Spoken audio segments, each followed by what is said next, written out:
네, 안녕하세요. 그리스도께서 오십니다.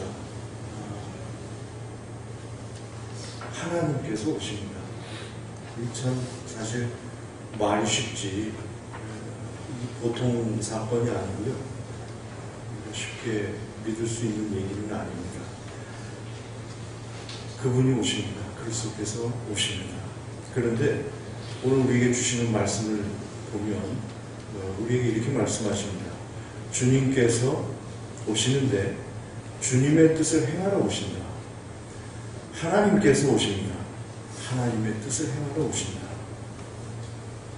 여러분, 이런 일은 사실은 우리가 쉽게 기대하기도 어렵고 또 경험하기도 어려운 일, 이런 일을 오늘 우리에게 허락하십니다. 과거에 미가라는 예언자를 통해서 우리에게 주신 하나님 말씀을 보면 이런 말씀을 하시는 것 같아요.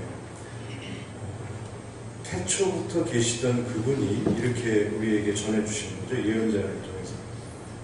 내가 갈 거다. 이러이러한 일이 있은 다음에 갈 거다. 가는데 내가 이런 뜻을 행하러 간다. 그리고 세 가지를 우리에게 말씀을 주셨어요. 첫째는 너희들을 먹이러 갈 거다. 이거는 생존의 문제라고 우리가 고백할 수 있겠습니다. 그 다음에 너희들을 안전하게 하기 위해서 갈 거다. 이건 우리를 보호하시고 인도하시는 그런 행함이라고, 그런 뜻을 행하심이라고 우리가 고백할 수 있을 것 같아요. 그러니까 우리를 먹이시고 우리를 안전하게 하시고, 그 다음 세 번째 뭘 약속을 하시냐면 평화를 말씀하세요. 사실은 이거 우리말로 번역이 제대로 되기 어려운 말입니다. 그 유대인들, 히브리 사람들 말로는 이거를 샬롬이라고 표현을 하는데 우리말로는 잘 번역이 안 돼요. 또 다른 나라 어떤 말로도 번역이 잘 안 될 말입니다. 샬롬, 예수님께서 부활을 후에도 샬롬이라고 제자들에게 하셨던 말씀. 때로는 우리가 평화, 평안 이렇게도 번역하는데 이 말씀은 오늘은 완전이라고 우리가 좀 번역하면 좋을 것 같아요. 모든 것이 완전한 상태, 모든 것을 완성하는 상태, 우리를 완성하러 오시겠다는 거죠. 우리의 삶을 완성시키시고 우리의 모든 부족한 부분, 찌그러지고 이그러지고 높고 낮고 원만하지 않았던 모든 어떤 그런 그림, 그것을 하나님이 우리를 지어주신 그 창조의 그 원래 상태대로 다시 완전케 하시겠다. 뭐 더 이상 우리가 바랄 것이 없습니다. 하나님께서 이 땅에 직접 오시겠다. 이 일을 위해서 먼 곳에서 하셔도 되실 것 같은데 우리처럼 똑같은 몸을 입으시고 오시겠대요. 이게 가만히 생각해 보면 이게 사랑입니다. 이게 은혜입니다. 이게 사랑이고 은혜 아니고 뭐겠습니까? 그리고 오늘 우리에게 주시는 히브리서의 서신 말씀을 보면 이런 또 말씀을 주세요. 내가 갈 텐데 몸을 입고 가겠다. 오늘 우리는 이 같은 단어를 조금 다르게 번역할 수 있으니까요. 몸을 입고 오겠다는 말씀은 모든 전체를 입고 가겠다. 우리가 아프면 하나님도 아프시겠다. 우리가 괴로울 때면 하나님도 괴로우시겠다. 우리가 영광스러울 때면 하나님도 영광을 받으실 것이고 우리가 기뻐할 때면 하나님도 기뻐하시겠다는, 우리하고 다를 바 없이 우리 전체를 입고 오시겠다. 그 말씀을 주시는 것 같습니다. 그걸 몸을 입고 오신다. 사실은 여기 쓰인 단어도 전체라고 번역해도 사도 바울의 다른 그 언어로는 같은 말입니다. 우리의 전체를 그대로 입고 우리에게 오시겠다. 왜냐? 그 전체를 드리시겠대요. 하나님께서 하나님 전체를 드리시겠답니다. 우리를 위해서. 그리고 우리를 거룩하게 하시겠다. 하나님께서 우리의 전체를 입고 오셔서 그 전체를 드리시고 그 결과 우리는 우리는 거룩하게 되고 하나님은 전체를 버리시고 희생하시고 우리는 거룩하게 되고 우리가 잊을 수가 없는 그런 놀라운 말씀입니다. 그 말씀을 오늘 우리에게 주십니다. 여러분, 전체라고 하면 우리가 요즘 생각하는 단어를 좀 바꿨으면 예를 들어서 시간의 전체를 생각하면 끝까지 우리를 사랑하시겠다는 거 아닙니까? 언제나 끝까지. 뭐 공간으로 생각하면 작은 거나 큰 거나 가릴 거 없이 모든 부분에서 빠짐없이 우리를 사랑하시겠다. 그런 뜻으로 우리는 생각해도 좋을 것 같습니다. 결국은 우리가 그렇게 중요하게 여기는 생명까지 포함해서 그것을 바치시고 들으셨다. 참 감당하기 어려운 일이에요. 우리가 오늘 여기에 이렇게 하나님께 감사드리고 찬양 드릴 수 있는 것은 거저된 게 아니에요. 하나님께서 우리를 위해 전체를 드리시고 바침으로써 우리가 성도라는 이름을 얻고 거룩한 사람들, 그리스도의 사람이라는 그런 이름을 얻었고 이렇게 우리가 모여서 예배 드리는 거 아닙니까? 그리고 오늘 말씀 바로 뒤에 히브리서에 이렇게 정리를 해요. 이 말씀도 참 멋있는 그 그림을 우리에게 그려줘요. 뭐라고 그러셨냐면 이렇게 돼서 일어나는 일은 마치 이런 그림과 같다. 옛날에 성전에는 이 3등분에서 인간이 들어갈 수 없는 가장 거룩한 것, 지성소라고 하죠. 우리가 지성소. 예수 그리스도의 피로 우리가 지성소에 들어가게 됐다. 이 그림을 우리에게 주십니다. 그리스도에서. 예수 그리스도의 몸을 통해서 그분의 전체 이그러지고 찢어진 그 몸을 통해서 우리는 새로운 생명의 길, 그것을 허락받고 그 길이 열렸다. 갈 수 없는 곳에 우리가 가게 되고 받을 수 없는 것을 우리가 받게 되고 우리가 열 수 없는 그 어떤 새로운 생명의 길이 열리게 된다. 히브리서에서 이렇게 우리에게 말씀을 주십니다. 이 그림이 그려집니다. 우리에게. 그리스도가 오십니다. 그분을 통해서 이런 일이 이루어지고 있고 이루어졌습니다. 그리고 앞으로도 이루어질 겁니다. 그래서 우리는 감당하기 어려운 이 은혜를 오늘 다시 한번 생각하지 않을 수 없는 거죠. 오늘 주님께서 주님의 뜻을 행하시러 오신다. 그리고 뭐가 달라지는가? 과거에는 그 바깥에 보이는 것들인 것 같아요. 양 잡고 소 잡고 비둘기 잡고 이렇게 하고 저렇게 제스처를 하고 다 바깥의 문제예요. 근데 주님께서 이렇게 하신 다음에 그럴 필요가 없다는 거예요. 우리 마음에, 우리 생각에, 이건 뭡니까? 우리 안에 그분의 가르침을 직접 넣어주시겠다는 겁니다. 이제 바깥에 있지 않아요. 밖을 볼 필요가 없어요. 우리 안에 계신 그리스도를 보면 돼요. 그 말씀을 또 주시는 것 같습니다. 그것이 바로 옛 언약과 다른 새로운 언약이다. 이렇게 또 정리를 해주십니다. 오시는 그리스도를 통해서 우리는 하나님의 마음, 그분의 취지, 그분의 사랑, 그리고 우리가 흔히 말하는 그분의 율법 계명에 대해서 새로운 눈을 뜨게 됩니다. 바깥을 볼 필요가 없어요. 이제는 내 안에 계신 하나님을 통해서 하나님의 뜻을 보게 돼요. 그걸 통해서 우리가 움직이는 거죠. 그 사람들은 그리스도인이라고 부르는 거 아닙니다. 오늘 이런 말씀을 우리에게 주시는 것 같습니다. 이제 우리 안에 계시면서 우리를 내적으로 완성시키시는 이 사건, 이것도 우리가 잊어서는 안 될 것 같습니다. 누가 뭐라 그러든 상관없습니다. 우리는 내적으로 완성될 것입니다. 보이는 것, 그게 다가 아닙니다. 보이지 않는 우리 내부의 어떤 것으로 우리는 완성될 것입니다. 그리고 오늘 이제 사실은 이 누가복음서 이 말씀이 많은 음악가들, 기독교 음악가들에게 영감을 준 그런 부분이에요. 그래서 구약에 여기에 해당되는 말씀이 사무엘에 오는 한나의 기도가 있다면 신약 성서에는 마리아의 기도, 마리아의 찬가가 있다 이렇게 얘기하고 뭐 예를 들면 제가 아주 좋아하고 존경하는 요한 세바스찬 바 같은 분도 이 누가복음에 오늘 마리아의 찬가를 가지고 멋있는 곡을 만드셨죠. 그렇게 유명한 곡인데 오늘 이 말씀도 우리에게 어떤 뜻이 있다, 우리에게 주시는 말씀이 있다, 이렇게 연결을 해보려고 합니다. 마리아 하면 우리 개신교 프로테스탄트 분들은 아주 조심스럽죠. 근데 오늘 말씀을 한번 잘 들어보세요. 이분은 우리가 존경할 만한 분입니다. 정말 존경할 만한 분입니다. 그런 것을 우리가 볼 수 있을 것 같아요.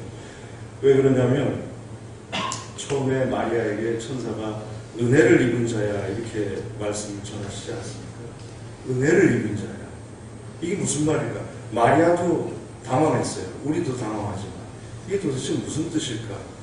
그런데 하나님께서 이 말을 주실 때는 항상 같이 사용하시는 그런 어떤 뜻, 단어가 있었습니다. 겸손이에요, 겸손. 겸손한 자에게는 하나님께서는 은혜를 주십니다. 이게 일종의 우리 기독교의 공식 같습니다. 겸손한 자에게 하나님께서 은혜를 주십니다. 야고보서 3장이라든가 4장이랄까 또 잠언 3장에 그대로 나옵니다. 그리고 교만한 자들은 하나님께서 좋아하지 않으세요. 이사야서 같은 데 보면 교만한 사람들은 하나님의 원수로 그렇게 이해가 되고 있습니다. 교만한 사람들은 하나님께서 물리치시고 흩으신다. 오늘 마리아의 찬가라고 불리는 부분에 그런 예가 나온 걸 여러분 보셨어요. 제왕들, 그 예예요. 교만한 자들의 한 예로 제왕들이 나온 거예요. 또 부한 사람들이 문제가 아니라 교만한 사람들의 예로 나온 거예요. 반면에 대조되죠. 겸손한 사람들의 예로 나온 것이 비천한 사람, 죽인 사람.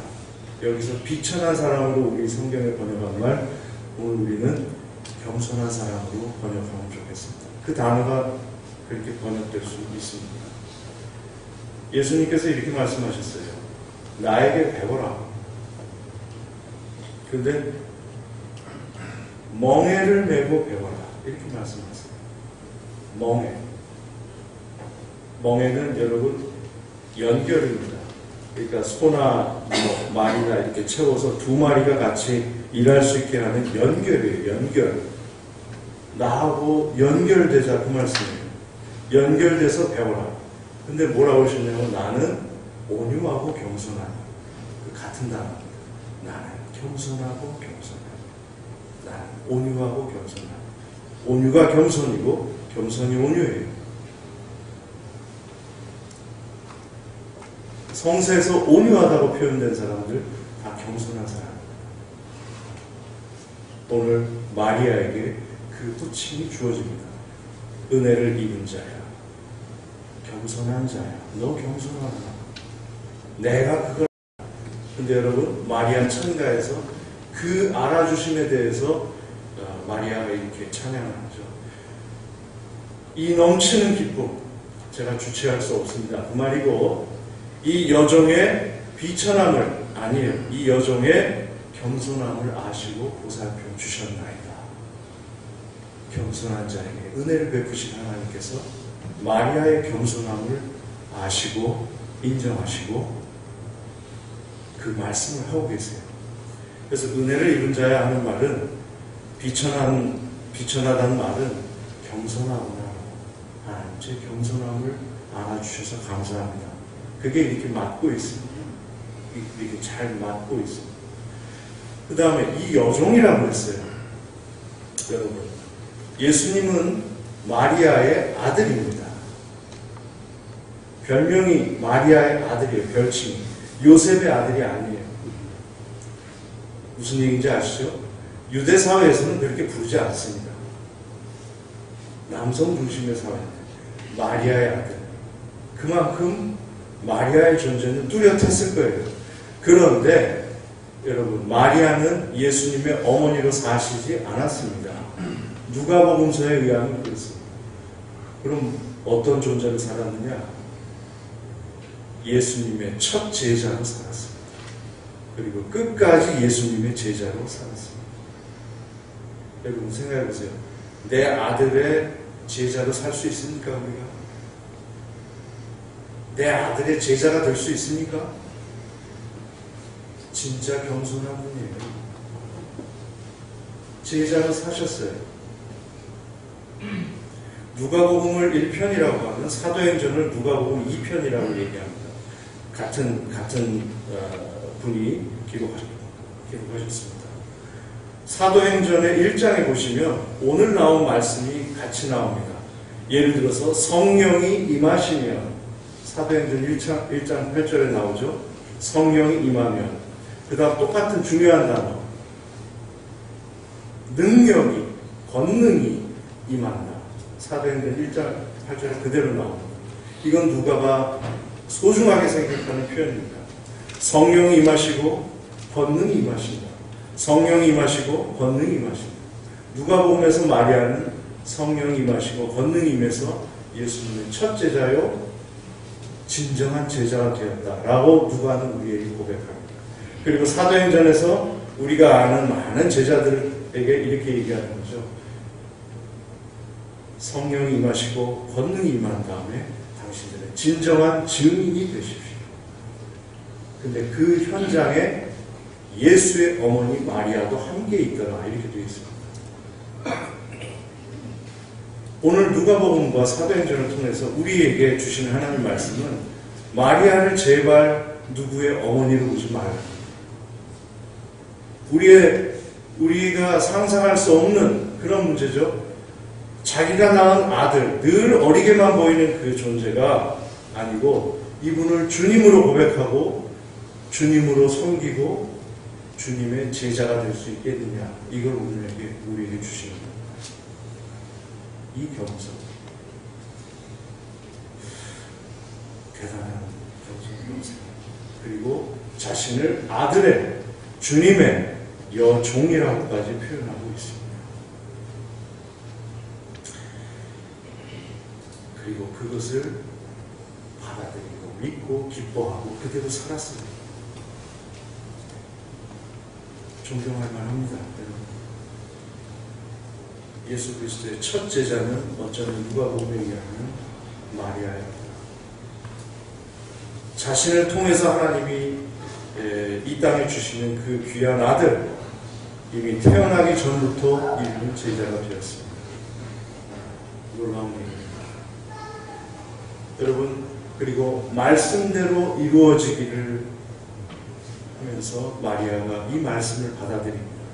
여러분, 마리아는 그 당시 유대 관습에 의하면 적어도 12살에서 16살입니다. 10대 소녀입니다. 지금 우리로 말하면 초등학교, 중학교 정도의 나이라고 볼 수 있습니다. 물론 조금 더 지나도 18살. 그때 유대의 관습에 의하면 그렇습니다. 이 젊은 소녀가 이 엄청난 일을 정말 감당할 수 있는 겁니까? 이게 지금 아시는 바대로 결혼하기 이전인데, 부부관계를 하기 이전인데, 자기에게 어떤 손가락질이 올 것을 다 알 텐데 이 감당할 수 있는 일이 아닙니다, 여러분. 근데 이 믿음을 보세요. 말씀대로 이루어지기를, 말씀대로 이루어졌습니다라고 고백을 합니다.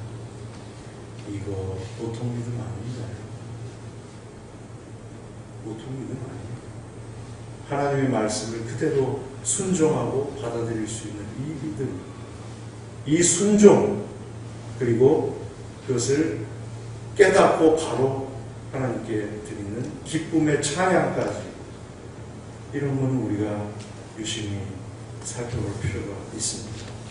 말씀대로 이루어지기를, 주님의 뜻대로 이루어지기를, 주님의 뜻대로 행해지고 주님의 뜻대로 완성되기를, 그리고 나 같은 사람을 하나님이 쓰신다면 저는 얼마든지 어떻게 망가져도 좋습니다. 저를 통해서 쓰신다면 제가 기꺼이, 그리고 하나님께 찬양을 돌리겠습니다. 이런 건 우리가 오늘 말씀을 통해서 볼 수 있는 그런 중요한 말씀이 아닌가 생각합니다. 여러분, 그리스도께서 오십니다. 나는 온유하고 겸손하고 겸손하니 하신 분께서 가장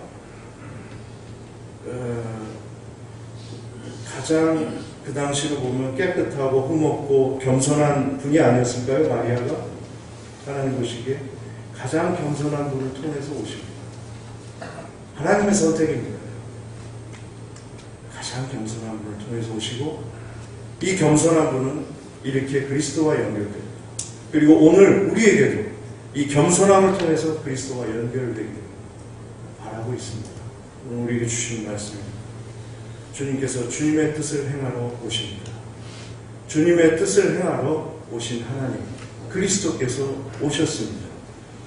여러분, 우리가 이 그리스도를, 오시는 그리스도를 이렇게 봐주면 좋겠습니다. 우리도 은혜를 입은 자야, 겸손한 자야, 이렇게 되어서 그리스도를 맞이했으면 좋겠습니다. 이 종이 주님의 말씀대로 이루어지기를 순종하고 믿고, 그리고 그 이루어짐을 깨닫고 찬양까지 하겠습니다. 이렇게 되면 좋겠습니다. 그래서 우리가 그리스도의 진정한 제자가 되고 그리스도의 진정한 증인이 되었으면 좋겠습니다.